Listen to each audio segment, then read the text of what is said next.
Opal Mitchell. I work for the Central Arkansas Library System, and I work at the Nixon branch in Jacksonville. This is a program that we do on and it's called First Friday Crafts. And today I'm going to be showing you the basics of how to use a drop spindle.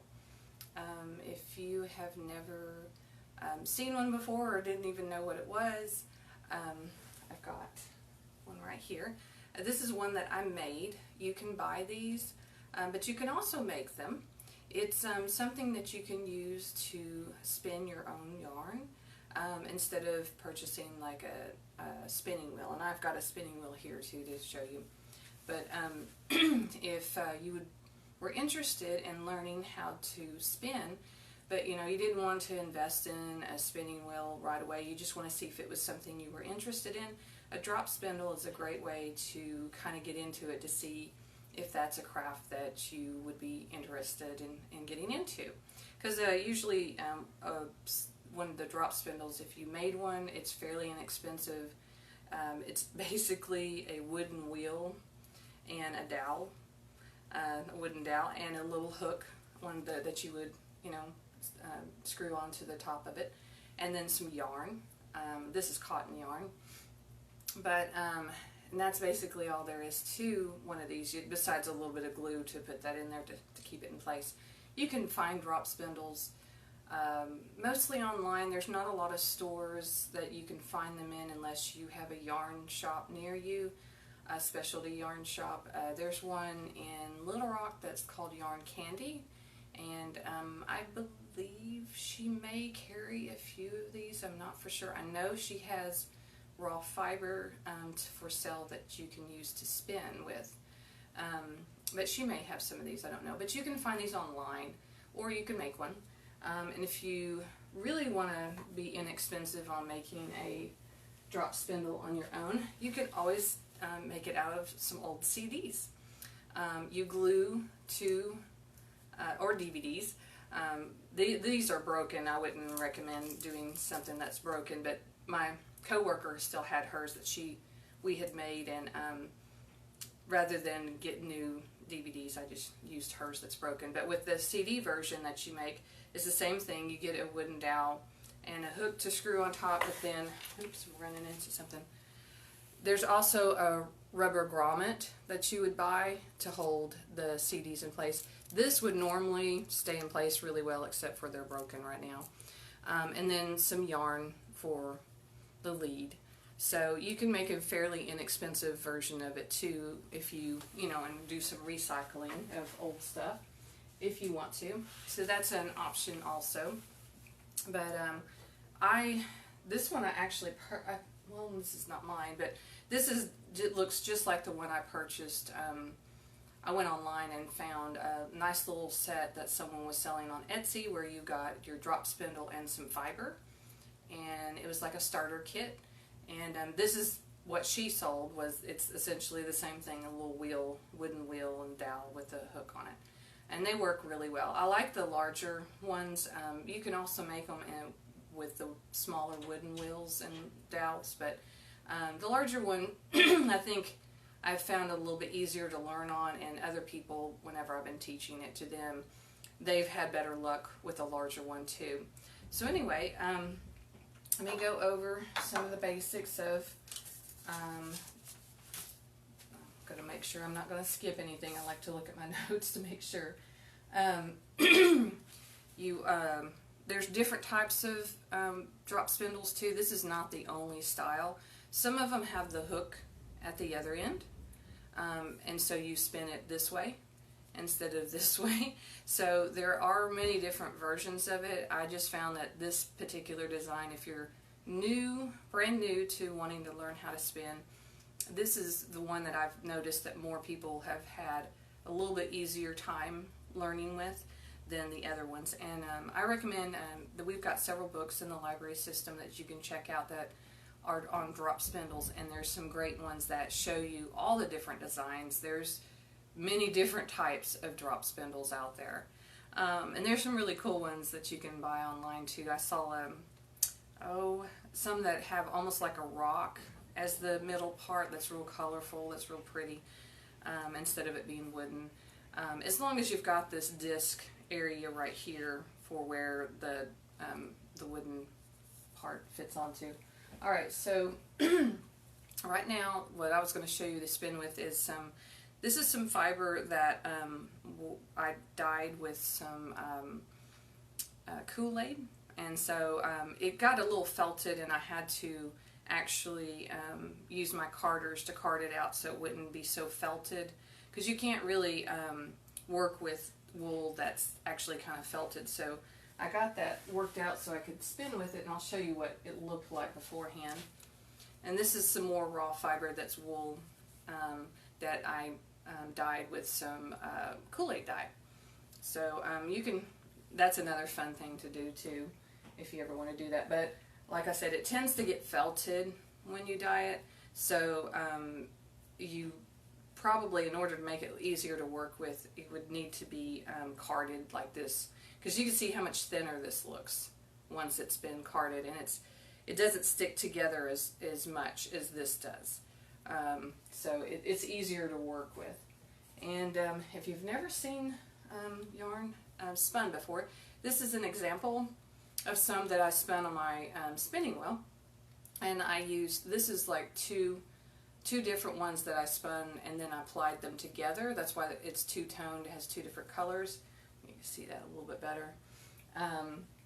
It's a lot of fun. There's a lot of different colors and stuff out there. This is all stuff that I've, the wool that I purchased and spun it, and I like that one too. You can find all kinds of pretty colors. I love doing the 2-ply.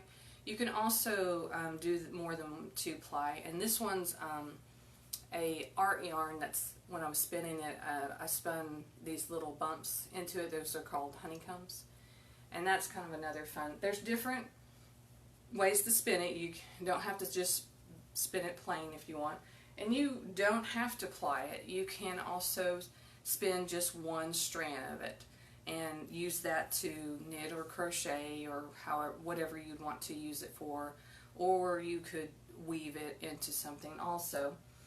Let's see. So let me go ahead and kind of get started. You always want to have a lead and some kind of, usually cotton yarn works best as the lead for it. The ones that are not cotton, that's the acrylic, it works okay, but I find that the cotton works a little bit better. And I might have to tilt the camera so you can see what I'm doing better. You might not see my face as much, but that's okay.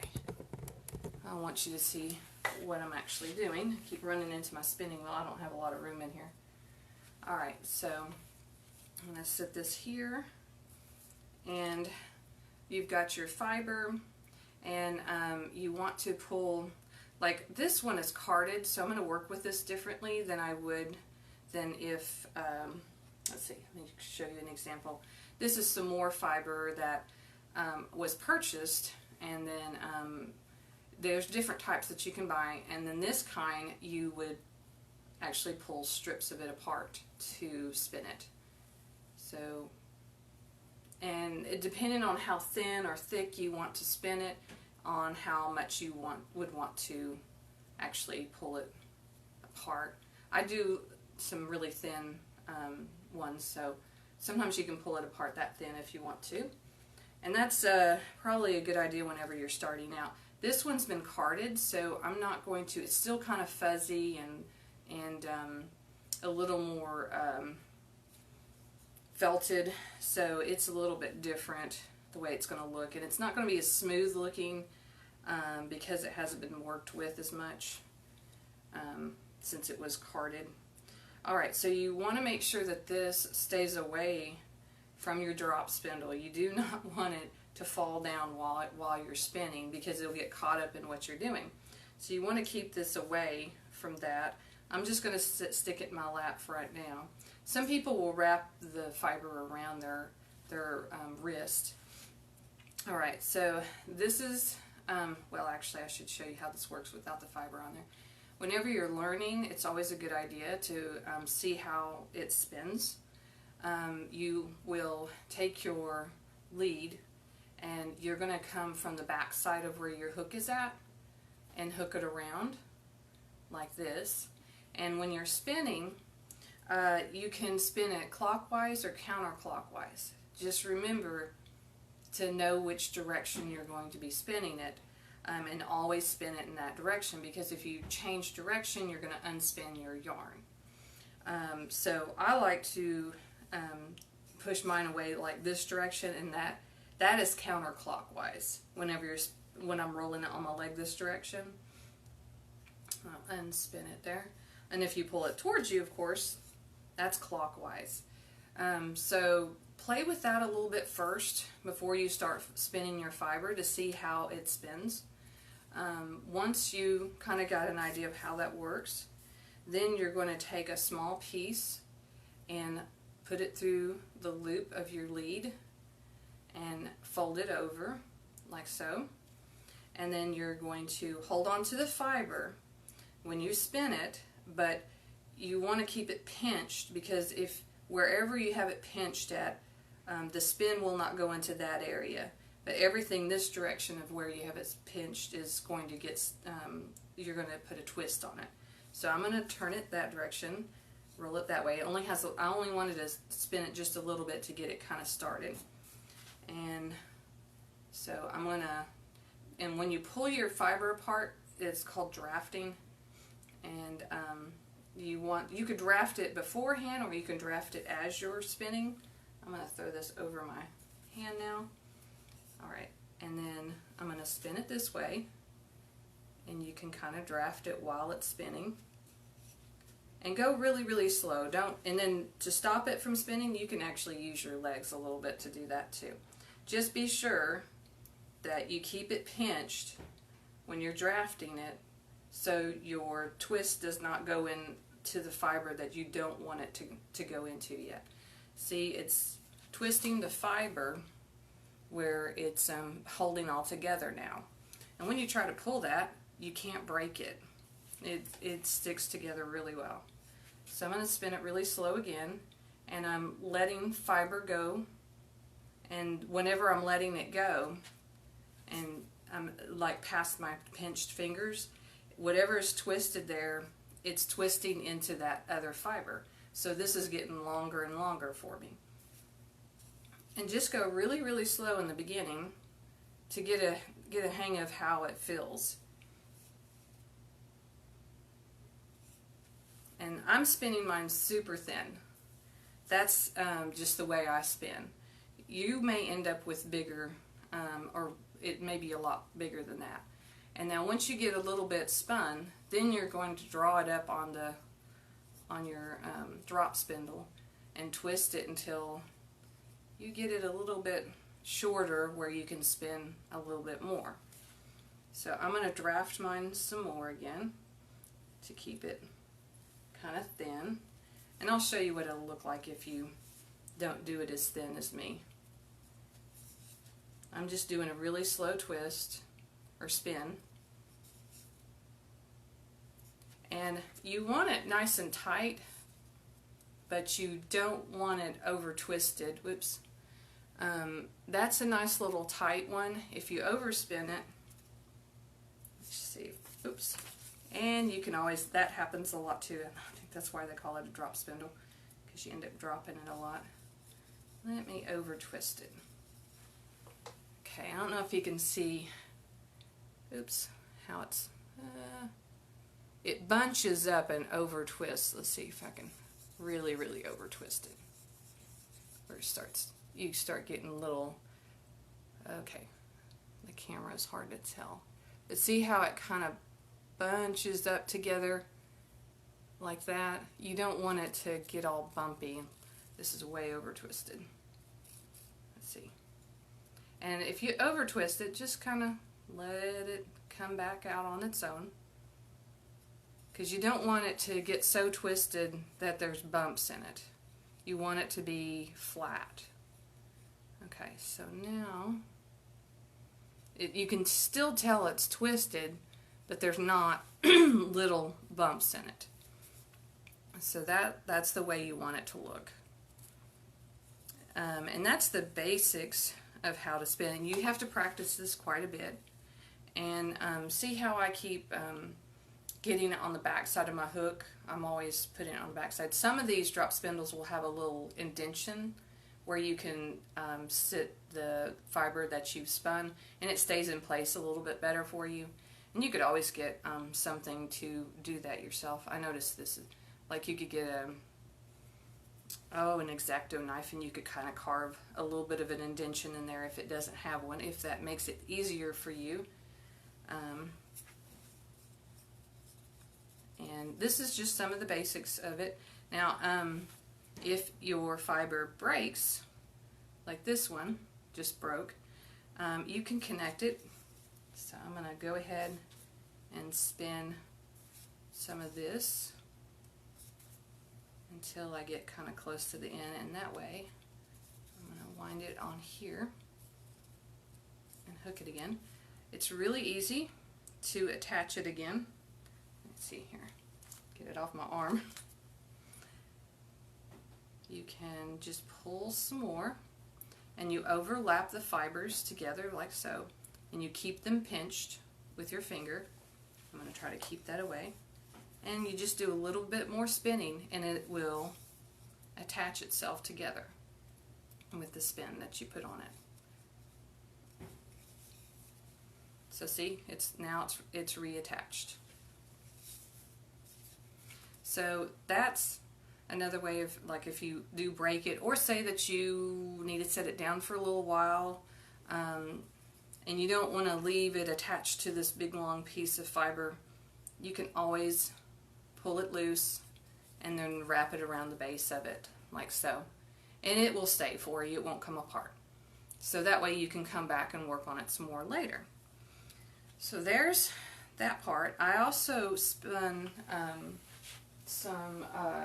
a couple of, and this is a cheap way of doing this, I spun up 2 different colors of fiber, a black and then some more of that other that I've been working with. And so I've got 2 of them, and these are just wooden dowels that I poked holes in. Actually, I took a knitting needle and poked holes in this box to put the wooden dowels through it. Let's see if you can see this good. See the top and bottom. So I just I rolled my spun fiber onto these wooden dowels, and so I've got 2 of them out. And this is just a makeshift one that you can make to be able to ply your fiber together with a drop spindle. You can buy some, let's see, what are they called? I know they've got them for the spinning wheels that you can, when you spin them with the spinning wheels, you spin them onto bobbins. And then with the spinning wheels, you can buy, I think they're Lazy Kates or Lazy Susans or something, that you can put these onto and spin 2 fibers together from it. But this is like a kind of a cheap version of that for a drop spindle. You may be able to buy something to be able to ply them together, but this works just as well. So I've got my 2 fibers here that I have spun, and I'm going to try to show you how this works. I'm going to put it down here and hold it with my legs, and I'm going to pull my fibers up here, and I am going to attach them to the end of my lead here.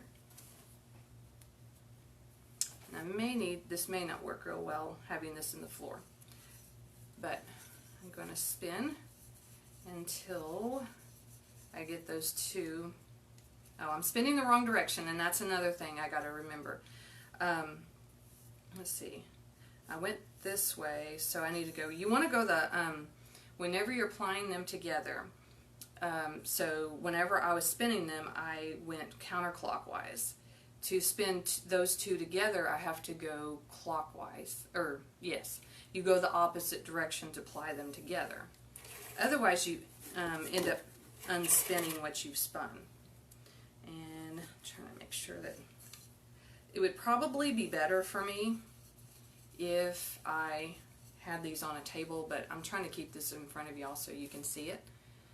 So see, I'm spinning forward and getting a twist on these two together, and so I am plying them together. Keeping them apart, let's see, I'm going to put my leg between them because I don't want them to get stuck together. Alright, this might be work a little bit better. But wherever you have it pinched too is also where the twist is not going to go. Alright, so you can see how that twists together, and that black and that pink together. And I always hook it onto the back. And I've got quite a bit of a twist on it, so whenever I go back, it naturally goes together. I think I twisted one direction and one the other. I hadn't used a drop spindle in so long. I don't think this is spinning together correctly. But you should be able to kind of get the general gist of how, as long as you remember that you always spin it clockwise. If you're doing yours clockwise, then when you're applying them, you need to do counterclockwise. And it's the same thing with the spinning wheel. When you use your spinning wheel to spin your stuff together, whatever direction you spin your single plies, if it's clockwise or counterclockwise, you will go the opposite direction when you're applying them together. I can always remember with my spinning wheel because that's what I usually use. But the way that this is looking, I can kind of tell that I must have spun one direction and one another. Because I was in a hurry trying to get some done so I could show y'all how to apply it together. But as long as you keep them separate before you spin them, you will... The pink one looks like it's unraveling, but the black one isn't, so I must have done that direction when I was doing the pink one.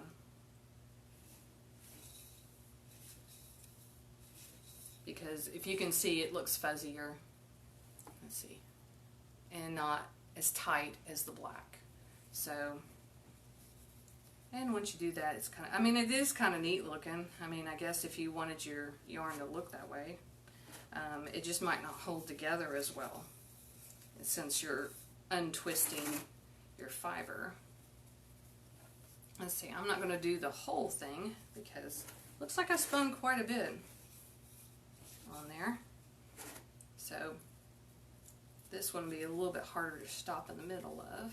So, alright, because it gets all twisty whenever, let's see, I will kind of apply what I've got here. I might have done some over twisting. Let's see here. I don't want it, because if you let this go, it's going to get all stuck together. I'm going to kind of get it twisted together, just so it won't have a huge mess there.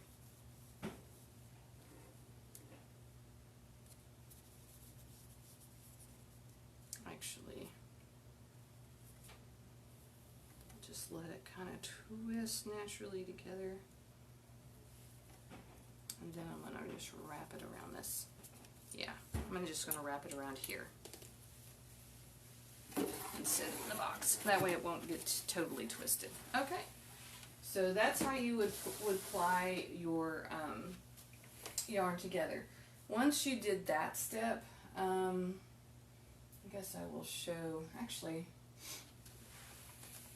I got a bag of fiber here. And you can always buy bags of fiber too. And this is a nice little, I like getting the ones that have a mixed ones that you can kind of play with when you're learning. But I'm going to kind of show you how you would ply. I've got some that I spun. Where is it? Oh, here it is. These are from my drop spindle. Whenever you have two of them already spun and say that you already plied them together, these aren't plied together, but I'm going to show you how you would set your twist. We'll just pretend that this was done on a drop spindle. There's different ways of setting your twist. You can use a nitty knotty, and this is a kind of a fancy one that you can buy that Kromsky makes. They're the one that made my spinning wheel that I've got here. This is a small one. If you can't afford one of these, I only bought one of these because I thought it was really cool, and I'll use it for the smaller skeins of yarns that I do. It's nicer to have a bigger one because I usually do a lot of yarn, and this is a cheap way of making one yourself. My husband helped me with this. You just buy some of the plastic pipes with the joints, and you just need 2 of these joints and then some pipe, and you have to cut, you need a long section, and then you need also 2, for these sides too. You can do it with this, or if you don't want to even do that, you can use a hanger, and I'll show you real quick how that works. And like any kind of spray bottle, this is probably a little too big for what I was going to do it with, but I'll show one at a time. With this one, if you make it, then you are going to wrap this around and make a really big skein of yarn. Oops. Let's see. Come on. There we go. And this is a single ply. I didn't spin this one with another yarn.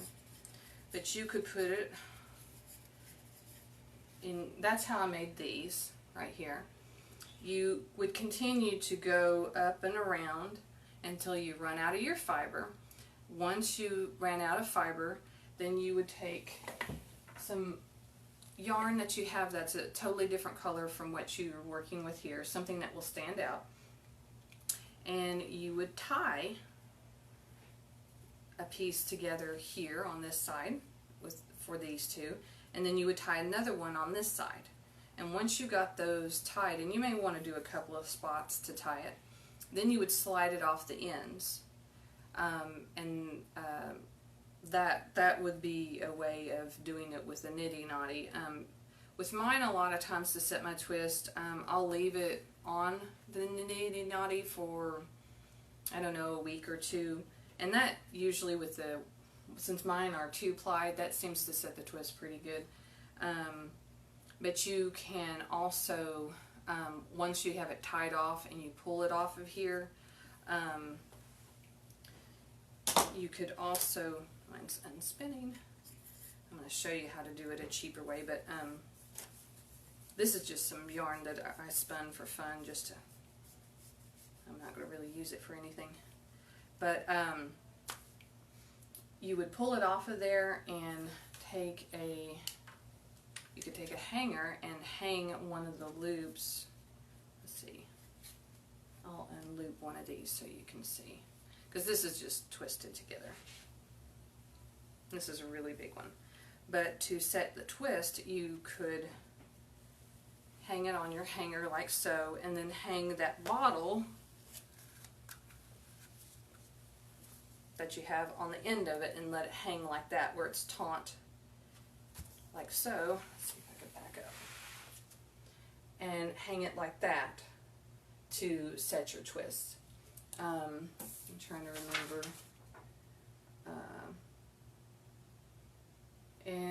A lot of times before you do this, you'll want to wet it before you do this to set the twist.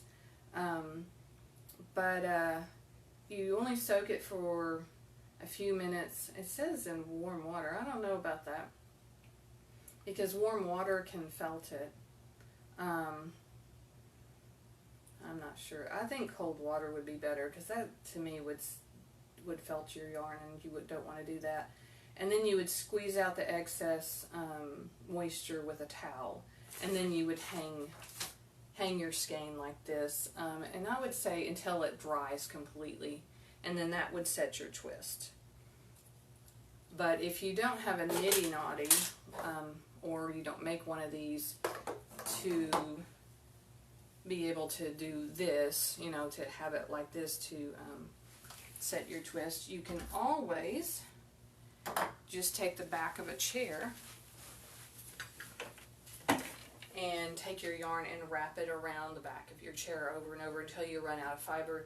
And do the same thing, take some yarn to tie the pieces together. And you can tell I did that. I've got ties, and they're different. I used the blue that would show up to set that. So I'm going to show you right at the end here. I'll mess with this in a few minutes. Let's see, I'm trying to make sure I'm not skipping anything I wanted to show. Alright. So that's the inexpensive way of doing all of that if you want to try it out. And then with this is the spinning wheel that I have. I'm wondering how I'm going to have to tilt the camera even more so you can see.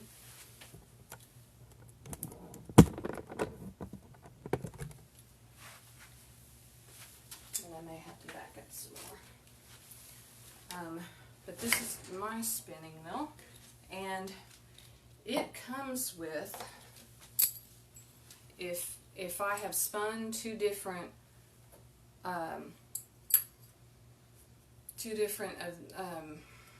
goodness, I'm losing my words today. Yeah.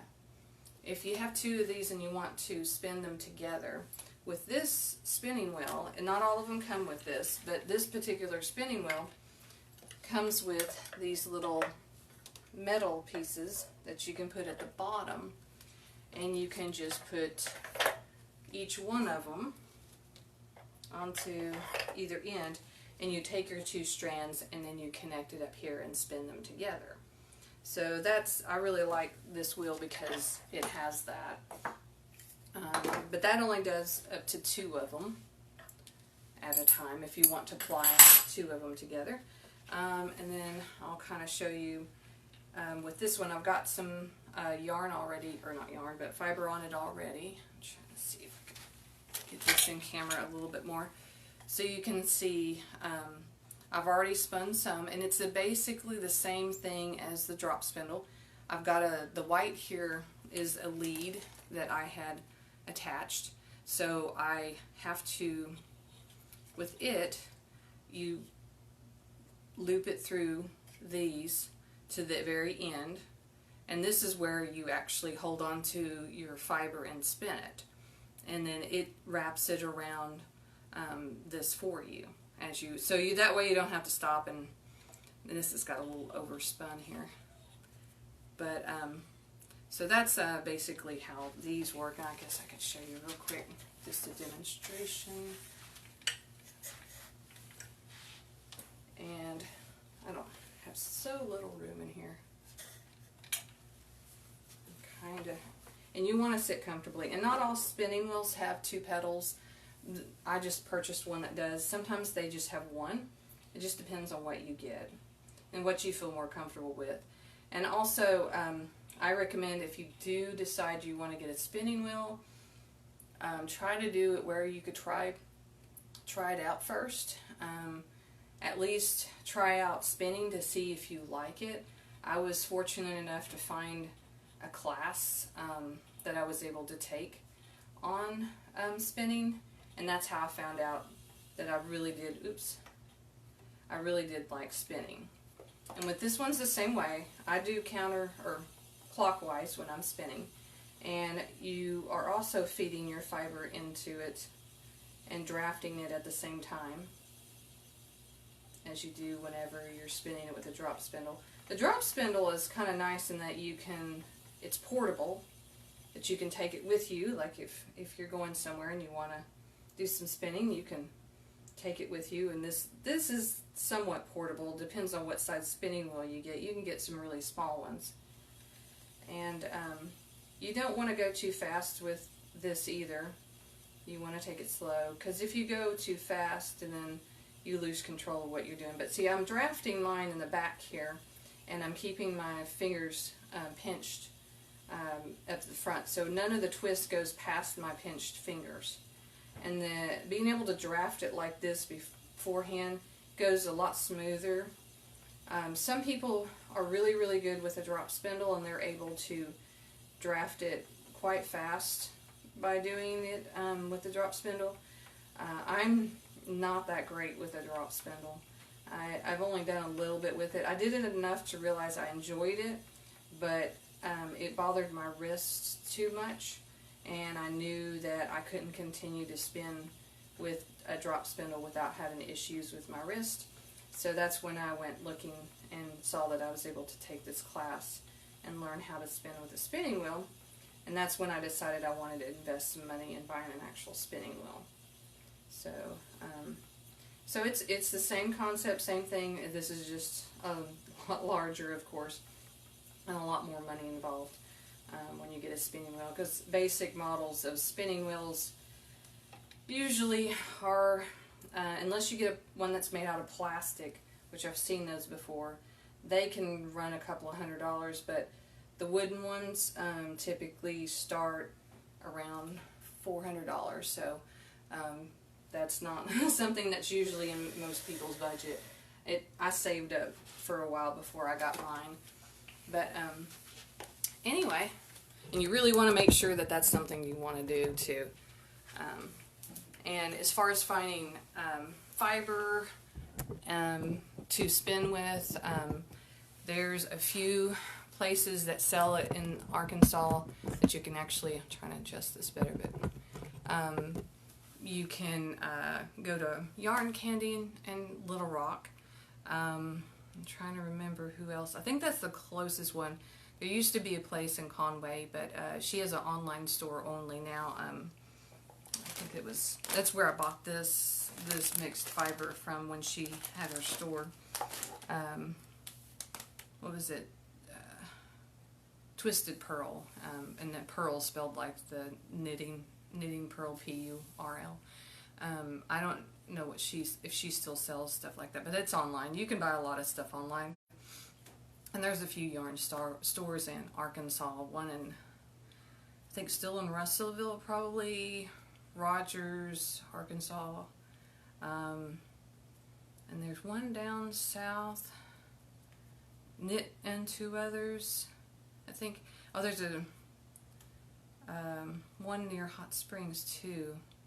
But you can just Google that, and there's quite a few ones. You'd have to travel a ways to go to them, though.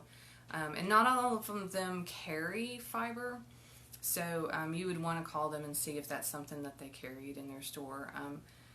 It's not always something that a yarn shop will carry. It just depends on if it's something that sells for them. But yeah, and if nobody has any questions, I was going to wait till the end to see if anyone had any questions about it. I think I covered everything I wanted to cover. How to apply. Okay. And yeah, okay. That's kind of basic, because this is just really basics, just to get you an idea of what it is if you're interested in trying it out.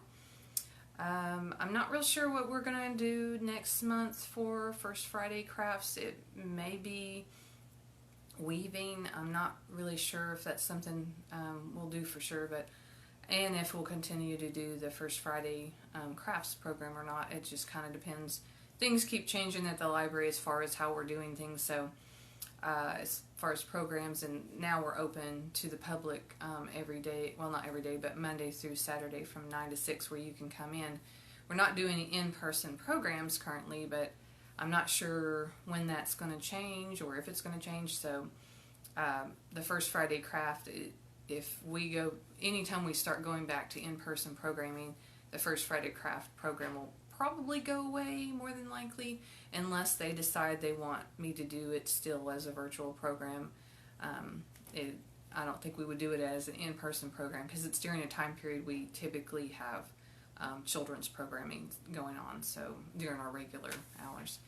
Alright, well, this is it for this time, and next week I'll be doing another Crafting with Opal, and I'll be showing you how to sew a little basic mini wallet that's good for like coins and dollar bills and credit cards and stuff like that.